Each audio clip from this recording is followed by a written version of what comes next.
Okay, let's unpack this. We're diving into a concept today that really challenges the core of how most people think about ambition.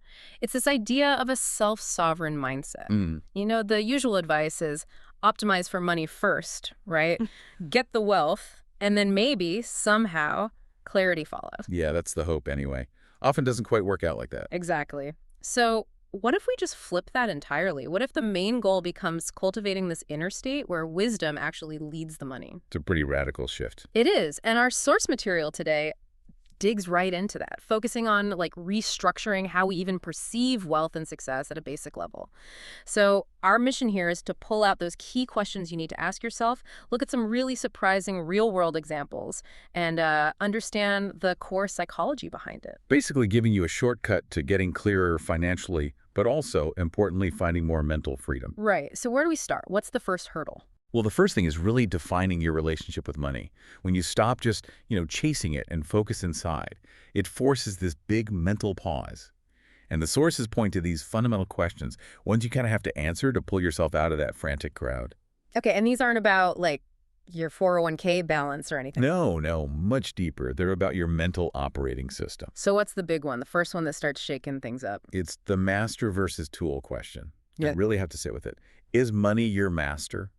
Is it dictating your emotions, your choices? Oh. Or is it just a tool, something neutral in your pocket that you decide how and when to use? Okay, that straight away changes it from just a number to a dynamic, a relationship. Exactly. And if it is just a tool, Then the next logical step is, okay, if you lose some money, do you lose yourself? Does your identity, your worth, go down with it? or is it just an object, a replaceable thing you lost? That's a tough one for a lot of people. It is, and it leads to the next inquiry. Are you living your life trying to prove what you have? Showing off. Or is the point actually to discover who you are? Yeah. And maybe the ultimate test, the real gut check for sovereignty is this. If nobody admired your stuff tomorrow, if all that external validation just vanished, Oof. would your life still feel valuable?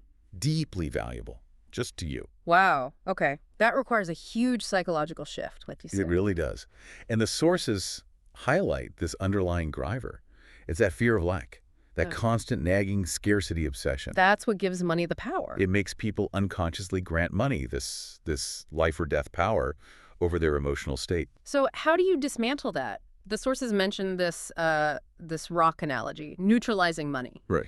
But hold on, how does that work practically? I mean, money is tied to survival for most of us. Isn't just deciding it's neutral a bit reckless? Can you really ignore its necessity? That's a really important clarification.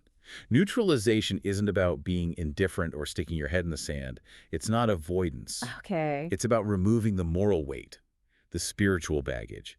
If you think money is sacred, divine, you end up worshiping it.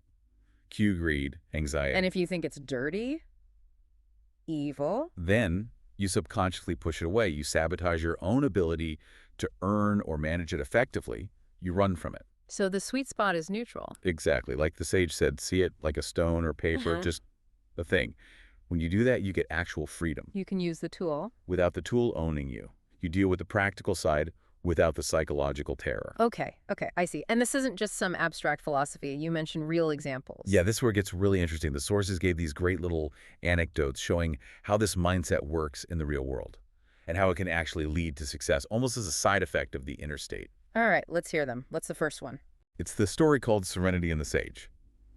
So this scholar wants to test if the sage is really detached. Okay. So he doesn't just offer like a small coin. He gives him a pretty substantial amount of silver, enough to make a real difference to the sage's simple life.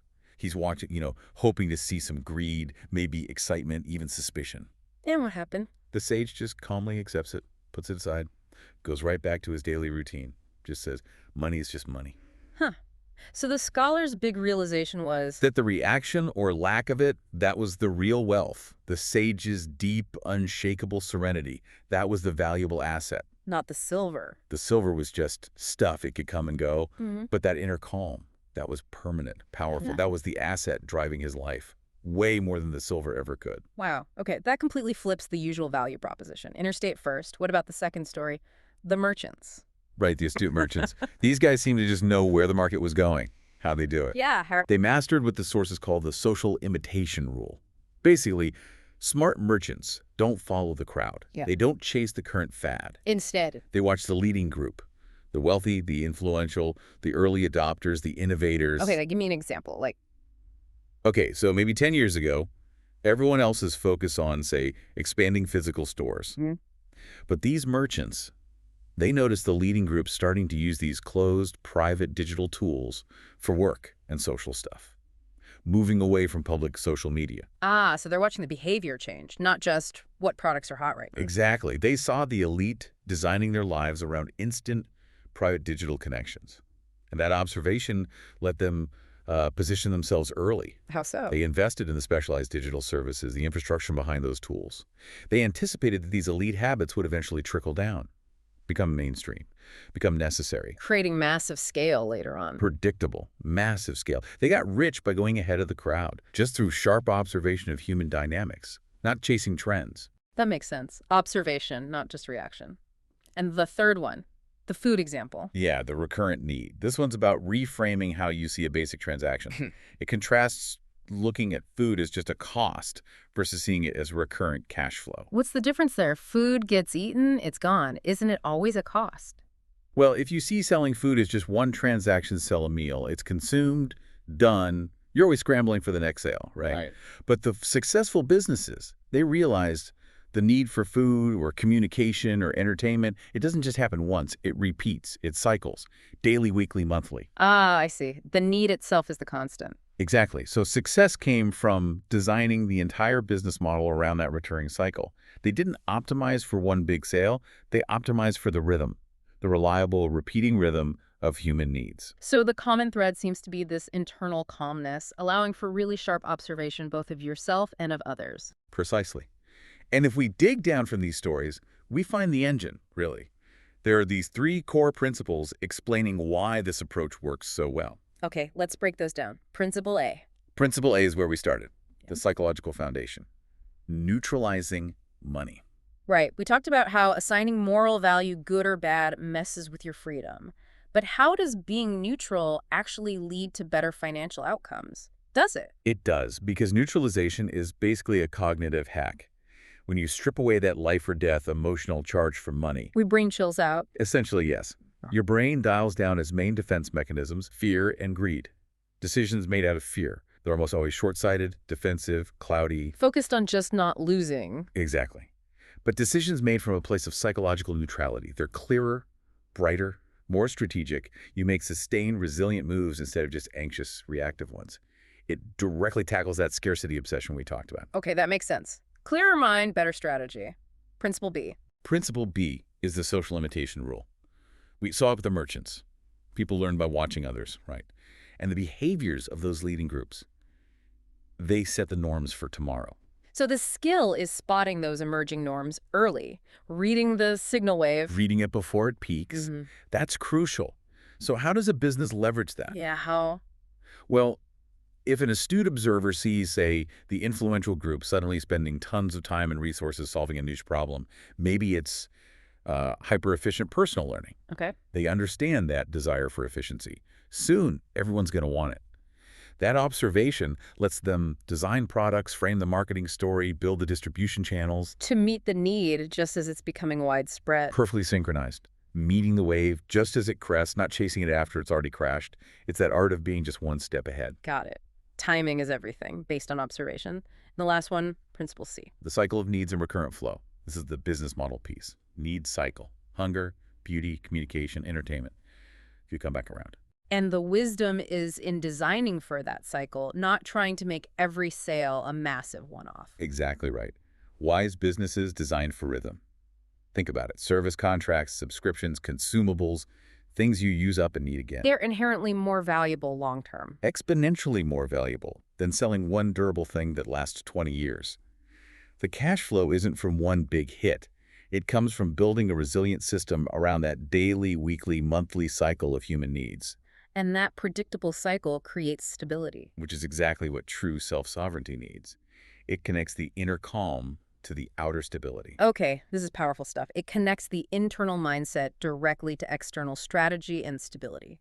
So for someone listening right now, how do you actually do this? Let's get practical. What are the actionable steps? Right, let's break it down into 5 practices. Practice number 1, shift your perception frame in the moment. When the stress hits. Yeah. When your heart starts racing because the market dipped or you're facing a potential loss, you have to pause. Use that 3-breath method we talked about and immediately ask yourself, okay, this feeling, this intensity, is it a signal of real danger or is it just an old habit, an old fear pattern kicking in? So analyze the emotion first. Neutralize the feeling before you make the decision. That's step 1. Okay. Step 2 connects to the merchant's strategy. Observe the leading group, but do it intentionally. Pick, say, 10 key people or brands or creators who are really leading the way in your field, your specific area. And then what? Just watch them. Track what core behaviors or tools they've adopted or changed in the last 90 days. That time frame is key. Why 90 days? Because real leaders pivot subtly, and they pivot fast. Tracking just the last 3 months gives you the data before it becomes common knowledge, before the media picks it up. It keeps you predictive, not just reactive. Smart. Okay, step 3 links back to Principle C, the cycles. Hunt for recurrent needs. Make a list. 10 daily, weekly, or monthly cyclical needs your target audience has. Not just stuff they buy once, but things they need to refill, refresh, reconnect with constantly. And the goal is? Design your product or service so it's consumed and needed again.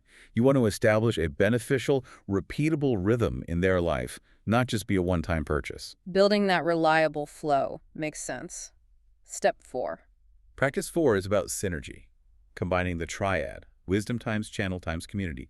This is the engine that generates the outcome. Okay, unpack that multiplication. Wisdom X, channel X, community. How does each part work? Okay, the wisdom is your core value. That simple principle you understand deeply, that actually solves a real problem for people. Unique insight. Got it. The channel. That's your distribution. How the signal spreads fast.